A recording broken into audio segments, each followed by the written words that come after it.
CPI general സെക്രട്ടറിയായി D രാജ തുടരും.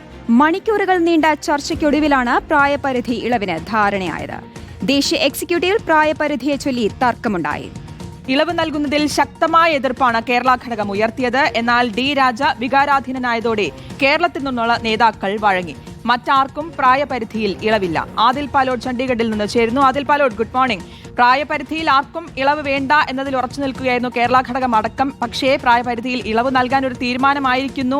അദ്ദേഹം ഡി രാജ വികാരാധീനനായതോടെയാണ് കേരളത്തിന്റെ നേതാക്കൾ അലിഞ്ഞതെന്നാണോ മനസ്സിലാക്കുന്നത്?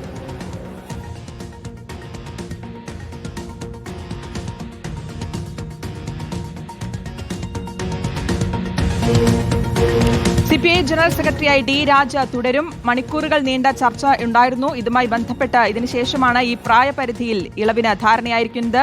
ആദിൽ പാലോടുണ്ട് വിശദാംശങ്ങൾ നൽകാൻ. Adil Palode, good morning. എന്തായാലും പ്രായപരിധിയിൽ ഇളവിനൊരു ധാരണയായി. ഇത് നീണ്ട ചർച്ചകൾ ഉണ്ടായെന്ന് മനസ്സിലാക്കുന്നു. അപ്പം പ്രായപരിധിയിൽ ഒരു ഇളവും വേണ്ട എന്നുള്ളൊരു തീരുമാനത്തിലായിരുന്നു. പക്ഷേ ആ ഒരു തീരുമാനത്തിലേക്ക് അവസാനം എത്തേണ്ടി വന്നു ഡി രാജയുടെ കാര്യത്തിൽ മാത്രമല്ലേ?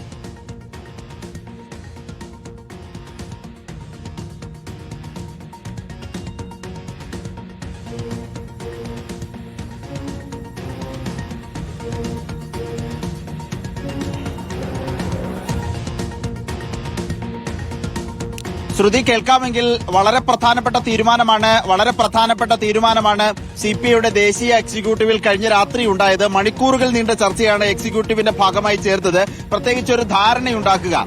ഡി രാജ വീണ്ടും ഇളവിന് വേണ്ടി ശ്രമിക്കുന്ന സാഹചര്യം ഉണ്ടായിരുന്നു. പല സംസ്ഥാനങ്ങളെയും അദ്ദേഹം സമീപിച്ചിരുന്നു പിന്തുണയ്ക്കായി.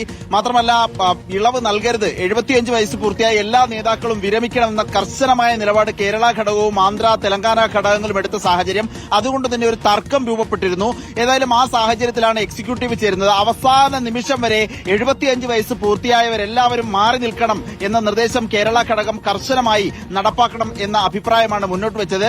ഒടുവിൽ ഡി രാജയുടെ ഘട്ടമെത്തുമ്പോൾ ഡി രാജ വികാരാധീനനാവുകയായിരുന്നു. താൻ പാർട്ടിക്ക് വേണ്ടി നൽകിയ സംഭാവനകൾ, താൻ ജീവിതം തന്നെ പാർട്ടിക്ക് വേണ്ടി മാറ്റിവെച്ച ആളാണ്. തനിക്ക് യാതൊരു വിധത്തിലുള്ള ജോലിയോ മറ്റു കാര്യങ്ങളൊക്കെ ഒഴിവാക്കി പാർട്ടിക്ക് വേണ്ടിയാണ് താൻ ജീവിതം ഒന്നാകെ മാറ്റിവെച്ചത്. താൻ പുറത്തേക്ക് പോവുകയാണെങ്കിൽ അത് തെറ്റായ സന്ദേശം നൽകും എന്നുകൂടി വികാരഭരിതനായി എക്സിക്യൂട്ടീവിൽ സംസാരിക്കുകയായിരുന്നു. ഇതോടെയാണ് കേരള ഘടകം വഴങ്ങുന്ന ഒരു ഘട്ടത്തിലേക്ക് എത്തിയത്. അപ്പോഴും ബാക്കിയുള്ള 75 വയസ്സ് പൂർത്തിയായ എല്ലാ നേതാക്കളും മാറി നിൽക്കണമെന്ന കർശനമായ നിലപാട് കേരളം ആവർത്തിക്കുകയും ചെയ്തു. അതോടുകൂടി തന്നെ ഡി രാജ ജനറൽ സെക്രട്ടറിയായി ഒരു ടേം കൂടി തുടരും എന്ന കാര്യത്തിൽ ഉറപ്പായിരിക്കുന്നു, ധാരണയായിരിക്കുന്നു. ഇന്ന് ചേരുന്ന ദേശീയ കൌൺസിൽ യോഗത്തിലായിരിക്കും ഇത് സംബന്ധിച്ച് ഔദ്യോഗികമായ തീരുമാനമുണ്ടാകുക. മാത്രമല്ല, 4 സെക്രട്ടേറിയറ്റ് അംഗങ്ങൾ, കേന്ദ്ര സെക്രട്ടേറിയറ്റിൽ 75 വയസ്സ് പൂർത്തിയാക്കിയ നേതാക്കൾ പുറത്തേക്ക് പോകുന്നു എന്നുള്ളതാണ്. ഈ ഒഴിവിലേക്ക് ഇപ്പോൾ എക്സിക്യൂട്ടീവിലുള്ള പി സന്തോഷ് കുമാർ MP കേരളത്തിൽ നിന്ന് വരും എന്നുള്ളതുകൂടി ധാരണയായതായി ഉള്ള വിവരങ്ങൾ വരുന്നുണ്ട്. ഏതായാലും വളരെ പ്രധാനപ്പെട്ട ചർച്ചകളാണ് ഇന്നലെ രാത്രി വൈകിയും നടന്നത്. മണിക്കൂറുകൾ നീണ്ട ചർച്ച, തർക്കങ്ങൾ. അതിനൊടുവിലാണ് ഡി രാജയ്ക്ക് ഇളവ് നൽകി ഒരു തവണ കൂടി ജനറൽ സെക്രട്ടറിയായി തുടരാനുള്ള അനുവാദം എക്സിക്യൂട്ടീവ് നൽകിയത്. ഇന്നിപ്പോൾ പുതിയ തെരഞ്ഞെടുപ്പുകളാണ്. ദേശീയ ജനറൽ സെക്രട്ടറി ഔദ്യോഗികമായി തെരഞ്ഞെടുക്കണം, കൌൺസിലിനെ തെരഞ്ഞെടുക്കണം, എക്സിക്യൂട്ടീവിനെ തെരഞ്ഞെടുക്കണം, സെക്രട്ടേറിയറ്റ് തെരഞ്ഞെടുക്കണം. അങ്ങനെയുള്ള തെരഞ്ഞെടുപ്പുകളാണ് ഇന്ന് നടക്കുക. 2:30 പാർട്ടി കോൺഗ്രസ് ചണ്ഡീഗഡിൽ കൊടിയിറങ്ങും. ശ്രുതി, എന്തായാലും മണിക്കൂറുകൾ നീണ്ട ചർച്ചകൾക്കൊടുവിലാണ് ഡി രാജയുടെ കാര്യത്തിൽ തീരുമാനമായത്. പ്രായപരിധി ഇളവിന് ധാരണയായത്. വിശദാംശങ്ങളാണ് ചണ്ഡീഗഡിൽ നിന്ന് ആദിൽ പാലോട് നൽകിയത്.